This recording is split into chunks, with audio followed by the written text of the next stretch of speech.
हाँ जी, स्वागत है जी ਤੁਹਾਡਾ ਸਾਰਿਆਂ ਦਾ ਸਾਡੇ YouTube channel exam study with job alert ਵਿੱਚ। ਪੰਜਵਾਂ ਪਾਰਟ ਹੈ ਜੀ ਸੋਸ਼ਲ ਸਟੱਡੀ ਪੰਜਾਬ ਟੈਟ। ਇਹਦਾ ਟੌਪਿਕ ਹੈ ਜੀ ਕਨਸੈਪਟ ਅਤੇ ਨੇਚਰ। ਸੋਸ਼ਲ ਸਟੱਡੀ ਦਾ ਸੰਕਲਪ ਅਤੇ ਧਾਰਨਾ ਜਾਂ ਪ੍ਰਕਿਰਤੀ। ਇਹਦੇ ਨਾਲ ਰਿਲੇਟਡ ਮੋਸਟ ਇੰਪੋਰਟੈਂਟ ਕੁਐਸਚਨ ਨੇ। ਸਾਰੇ ਕੁਐਸਚਨਾਂ ਨੂੰ ਚੰਗੀ ਤਰ੍ਹਾਂ ਰੀਡ ਜ਼ਰੂਰ ਕਰਿਓ। ਤਾਂ ਸਟਾਰਟ ਕਰਦੇ ਹਾਂ ਜੀ। ਸੋ ਚੈਨਲ ਨੂੰ ਸਬਸਕ੍ਰਾਈਬ ਜ਼ਰੂਰ ਕਰ ਲਿਓ ਜੀ, ਤਾਂ ਜੋ ਤੁਹਾਨੂੰ ਕੁਐਸਚਨਾਂ ਦੀ ਅਪਡੇਟ ਹੈ ਜੋ ਮਿਲਦੀ ਰਹੇ। ਤਾਂ ਸਟਾਰਟ ਕਰਦੇ ਹਾਂ ਜੀ। ਪਹਿਲਾ ਪ੍ਰਸ਼ਨ ਹੈ, ਹੇਠਾਂ ਦਿੱਤਿਆਂ ਵਿੱਚੋਂ ਕਿਹੜਾ ਸਮਾਜ ਵਿਗਿਆਨ ਦਾ ਹਿੱਸਾ ਨਹੀਂ ਹੈ? ਤਾਂ ਉਹ ਹੈ ਜੀ ਗਣਿਤ, ਆਪਸ਼ਨ ਨੰਬਰ 3। ਦੂਸਰਾ ਪ੍ਰਸ਼ਨ ਹੈ ਜੀ, ਹੇਠਾਂ ਦਿੱਤਿਆਂ ਵਿੱਚੋਂ ਸਮਾਜ ਸ਼ਾਸਤਰੀ ਦੀ ਪਛਾਣ ਕਰੋ। ਏ ਸੋਨ, ਮੈਕਸ ਵੈਬਰ, ਅਰਨੋਲਡ ਟੋਜ਼ਨਬੀ ਜਾਂ ਬਰਟ ਰੈਂਡ ਰਸਲ। ਸਮਾਜ ਸ਼ਾਸਤਰੀ ਦੀ ਪਛਾਣ ਕਰਨੀ ਹੈ ਤੇ ਇਹਦਾ ਰਾਈਟ ਆਨਸਰ ਹੈ ਜੀ ਆਪਸ਼ਨ ਨੰਬਰ 2 ਮੈਕਸ ਵੈਬਰ। ਅਗਲਾ ਪ੍ਰਸ਼ਨ ਹੈ ਜੀ, ਸੰਸਕ੍ਰਿਤੀਕਰਨ ਦੀ ਧਾਰਨਾ ਦਾ ਪ੍ਰਤੀਪਾਦਨ ਕਿਸ ਨੇ ਕੀਤਾ ਸੀ? MN Srinivas, AR Desai, ਐਡਰੀ ਬੈਟਲੀ, GS Guru ji. ਤਾਂ ਸੰਸਕ੍ਰਿਤੀਕਰਨ ਦੀ ਧਾਰਨਾ ਦਾ ਜੋ ਪ੍ਰਤੀਪਾਦਨ ਹੈ ਉਹ MN ਸ੍ਰੀਨਿਵਾਸ ਨੇ ਕੀਤਾ ਸੀ। ਆਪਸ਼ਨ ਨੰਬਰ 1 ਸਾਡਾ ਆਨਸਰ ਆਏਗਾ।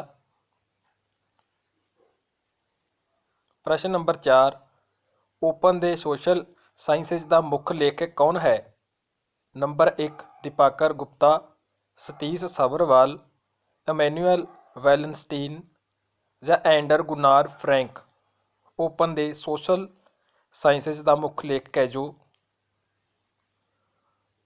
ਤਾਂ ਉਹ ਹੈ ਜੀ ਇਮੈਨੂਅਲ ਵੈਲਨਸਟੀਨ, ਆਪਸ਼ਨ ਨੰਬਰ 3।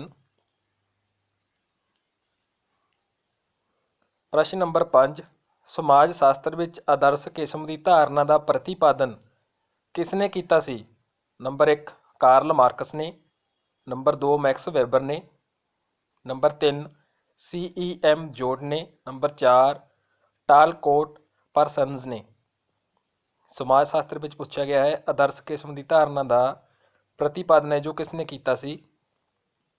ਤਾਂ ਉਹ ਕੀਤਾ ਸੀਗਾ ਜੀ ਮੈਕਸ ਵੈਬਰ ਨੇ, ਆਪਸ਼ਨ ਨੰਬਰ 2। ਅਗਲਾ ਪ੍ਰਸ਼ਨ ਹੈ ਜੀ, ਸਮਾਜ ਸ਼ਾਸਤਰ ਦੀ ਕਲਪਨਾ ਸਭ ਤੋਂ ਪਹਿਲਾਂ ਕਿਸ ਨੇ ਕੀਤੀ ਸੀ? ਅਗਸਤੇ ਕਾਮਤੇ, ਇਮਾਇਲ ਦੁਰਖੀਮ, ਕਾਰਲ ਪੋਪਰ, ਡੇਵਿਡ ਈਸਟਨ। ਸਮਾਜ ਸ਼ਾਸਤਰ ਦੀ ਕਲਪਨਾ ਸਭ ਤੋਂ ਪਹਿਲਾਂ ਕਿਹੜੇ ਹੈ ਜੋ ਵਿਗਿਆਨੀ ਨੇ ਕੀਤੀ ਸੀ? ਤਾਂ ਉਹ ਸੀਗੇ ਜੀ ਅਗਸਤੇ ਕਾਮਤੇ, ਆਪਸ਼ਨ ਨੰਬਰ 1।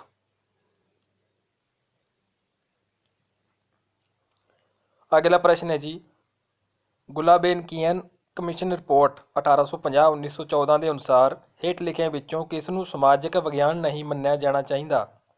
ਮਾਨਵ ਸ਼ਾਸਤਰ ਨੂੰ, ਸਮਾਜ ਸ਼ਾਸਤਰ ਨੂੰ, ਮਨੋਵਿਗਿਆਨ ਨੂੰ ਜਾਂ ਅਰਥ ਸ਼ਾਸਤਰ ਨੂੰ? ਤੇ ਇਹਦਾ ਆਨਸਰ ਆਏਗਾ ਜੀ ਆਪਸ਼ਨ ਨੰਬਰ 3 ਮਨੋਵਿਗਿਆਨ ਨੂੰ ਸਮਾਜਿਕ ਵਿਗਿਆਨ ਹੈ ਜੋ ਨਹੀਂ ਮੰਨਿਆ ਜਾਣਾ ਚਾਹੀਦਾ ਹੈ 1850-1914 ਗੁਲਾਬੇਨਕੀਅਨ ਕਮਿਸ਼ਨ ਰਿਪੋਰਟ ਦੇ ਅਨੁਸਾਰ। ਹੇਠ ਲਿਖਿਆਂ ਵਿੱਚੋਂ ਕਿਸ ਨੂੰ ਸਮਾਜਿਕ ਵਿਗਿਆਨ ਦੀ ਸਦੀ ਕਿਹਾ ਜਾਂਦਾ ਹੈ? 18ਵੀਂ ਸਦੀ ਨੂੰ, 19ਵੀਂ ਸਦੀ ਨੂੰ, 20ਵੀਂ ਸਦੀ ਨੂੰ ਜਾਂ 21ਵੀਂ ਸਦੀ ਨੂੰ?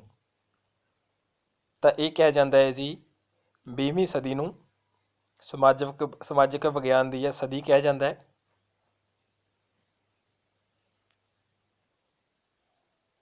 ਨੌਵਾਂ ਪ੍ਰਸ਼ਨ ਹੈ ਜੀ, ਸਮਾਜਿਕ ਵਿਗਿਆਨ ਦੀ ਚੇਤਨਤਾ ਕੋਈ ਸਰਲ ਪ੍ਰਕਿਰਿਆ ਨੂੰ ਵੈਗਨਰ ਦੇ ਅਨੁਸਾਰ ਹੇਠ ਲਿਖਿਆਂ ਵਿੱਚੋਂ ਕਿਹੜਾ ਮੁੱਦਾ ਸਮਾਜਿਕ ਵਿਗਿਆਨ ਨਾਲ ਵਿਰੋਧ ਨਹੀਂ ਕਰਦਾ?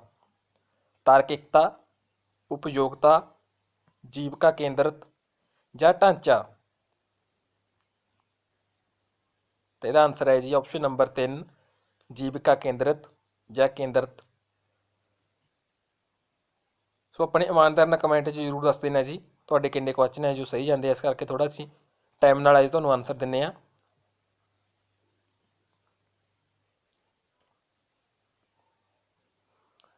ਅਗਲਾ ਪ੍ਰਸ਼ਨ ਹੈ ਜੀ, ਹੇਠ ਲਿਖਿਆਂ ਵਿੱਚੋਂ ਸਹੀ ਦੀ ਚੋਣ ਕਰੋ।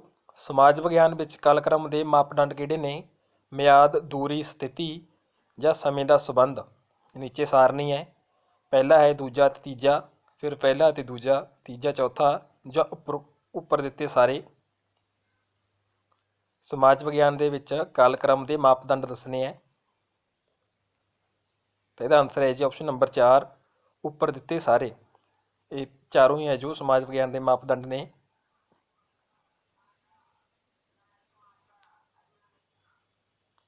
ਅਗਲਾ ਪ੍ਰਸ਼ਨ ਹੈ ਜੀ, ਸਥੂਲ ਤੋਂ ਸੂਖਮ ਵੱਲ ਜਾਣ ਦਾ ਕੀ ਅਰਥ ਹੈ? ਵਾਸਤਵਿਕਤਾ ਤੋਂ ਸਧਾਰਨ ਵੱਲ ਜਾਣਾ, ਵਾਸਤਵਿਕਤਾ ਤੋਂ ਸਿਧਾਂਤ ਵੱਲ ਜਾਣਾ, ਸੱਚਾਈ ਤੋਂ ਕਾਲਪਨਿਕਤਾ ਵੱਲ ਜਾਣਾ, ਜਾਂ ਉਪਰੋਕਤ ਵਿੱਚੋਂ ਕੋਈ ਨਹੀਂ। ਸਥੂਲ ਤੋਂ ਸੂਖਮ ਵੱਲ ਜਾਣ ਦਾ ਅਰਥ ਦੱਸਣਾ ਜੀ ਕੀ ਹੁੰਦਾ ਹੈ? ਤਾਂ ਇਹਦਾ ਆਨਸਰ ਹੈ ਜੀ ਸੱਚਾਈ ਤੋਂ ਕਾਲਪਨਿਕਤਾ ਵੱਲ ਜਾਣਾ। ਆਪਸ਼ਨ ਨੰਬਰ 3, ਸਥੂਲ ਤੋਂ ਸੂਖਮ ਵੱਲ ਜਾਣ ਦਾ ਅਰਥ ਹੁੰਦਾ ਹੈ।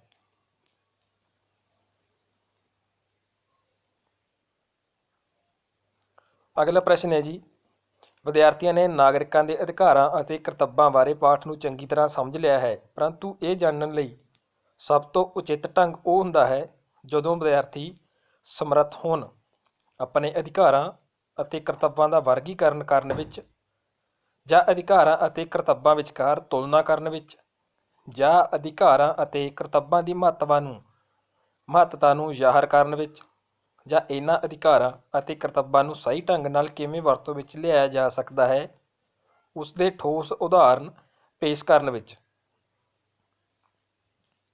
ਤਾਂ ਇਹਦਾ ਆਨਸਰ ਆਏਗਾ ਜੀ ਆਪਸ਼ਨ ਨੰਬਰ 4, ਇਹਨਾਂ ਅਧਿਕਾਰਾਂ ਅਤੇ ਕਰਤੱਵਾਂ ਨੂੰ ਸਹੀ ਢੰਗ ਨਾਲ ਕਿਵੇਂ ਵਰਤੋਂ ਵਿੱਚ ਲਿਆਇਆ ਜਾ ਸਕਦਾ ਹੈ, ਉਸ ਦੇ ਠੋਸ ਉਦਾਹਰਨ ਪੇਸ਼ ਕਰਨ ਵਿੱਚ।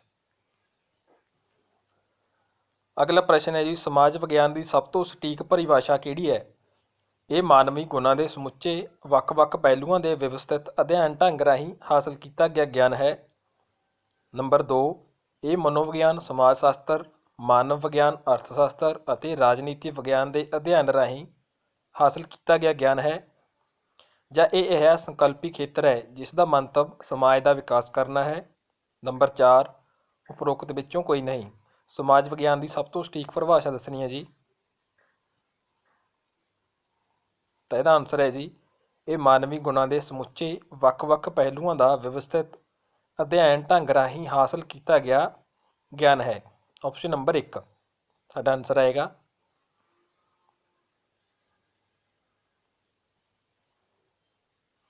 ਅਗਲਾ ਪ੍ਰਸ਼ਨ ਹੈ ਜੀ, ਸਾਡੇ ਵਾਤਾਵਰਣ ਤੇ ਵਾਤਾਵਰਣ ਪ੍ਰਦੂਸ਼ਣ ਦੇ ਪ੍ਰਭਾਵ ਬਾਰੇ ਪਾਠ ਤੋਂ ਬਾਅਦ ਇੱਕ ਅਧਿਆਪਕਾ ਹੇਠ ਲਿਖੇ ਪ੍ਰਸ਼ਨ ਪੁੱਛਦੀ ਹੈ।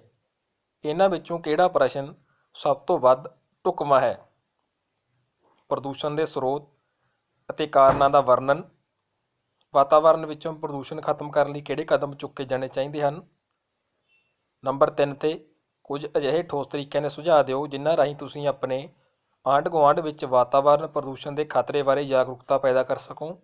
ਨੰਬਰ 4, ਵਾਤਾਵਰਣ ਪ੍ਰਦੂਸ਼ਣ ਪੈਦਾ ਕਰਨ ਵਾਲੇ ਪਦਾਰਥਾਂ ਦੀ ਸੂਚੀ ਤਿਆਰ ਕਰੋ। ਤਾਂ ਇਹਨਾਂ 'ਚੋਂ ਇੱਕ ਪ੍ਰਸ਼ਨ ਦੱਸਣਾ ਹੈ ਜੋ ਸਭ ਤੋਂ ਵੱਧ ਢੁਕਵਾਂ ਹੈ। ਤਾਂ ਉਹ ਪ੍ਰਸ਼ਨ ਹੈ ਜੀ ਆਪਸ਼ਨ ਨੰਬਰ 3, ਕੁਝ ਅਜਿਹੇ ਠੋਸ ਤਰੀਕਿਆਂ ਦੇ ਸੁਝਾਅ ਦਿਓ ਜਿਨ੍ਹਾਂ ਰਾਹੀਂ ਤੁਸੀਂ ਆਪਣੇ ਆਂਢ ਗੁਆਂਢ ਵਿੱਚ ਹੈ ਜੋ ਵਾਤਾਵਰਣ ਪ੍ਰਦੂਸ਼ਣ ਦੇ ਖਤਰੇ ਬਾਰੇ ਜਾਗਰੂਕਤਾ ਪੈਦਾ ਕਰ ਸਕੋ। 15ਵਾਂ ਪ੍ਰਸ਼ਨ ਹੈ ਜੀ, ਸਮਾਜ ਵਿਗਿਆਨ ਮਨੁੱਖੀ ਵਿਵਹਾਰ ਅਤੇ ਵਾਤਾਵਰਣ ਨਾਲ ਉਸ ਦੀ ਪਰਸਪਰ ਕਿਰਿਆ ਅਤੇ ਡੈਸ਼ ਨੂੰ ਸਮਝਣ ਦਾ ਯਤਨ ਕਰਦਾ ਹੈ। ਨੰਬਰ 1, ਸਮਾਜਿਕ ਸੰਸਥਾਵਾਂ। ਨੰਬਰ 2, ਸਮਾਜ।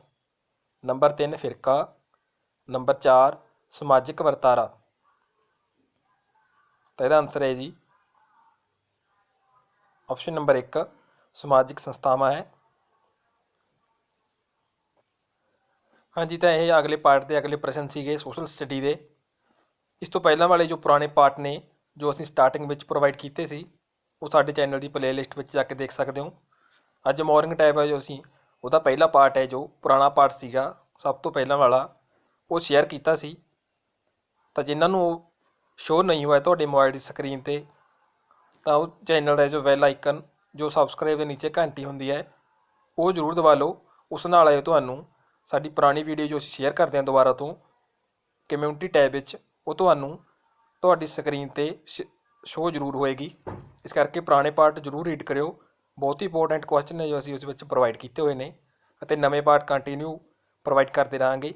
ਇਸ ਤੋਂ ਇਲਾਵਾ ਕਮਿਊਨਿਟੀ ਟੈਬ ਵਿੱਚ ਵੀ ਹੈ ਤੁਸੀਂ ਸਾਡੇ ਕੁਐਸਚਨ ਰੀਡ ਕਰ ਲਿਆ ਕਰੋ ਕੰਟੀਨਿਊ, ਉਸ 'ਤੇ ਵੀ ਆਜੋ ਅਸੀਂ ਹਰ ਰੋਜ਼ ਕੁਐਸਚਨ ਅਪਡੇਟ ਕਰ ਰਹੇ ਹਾਂ।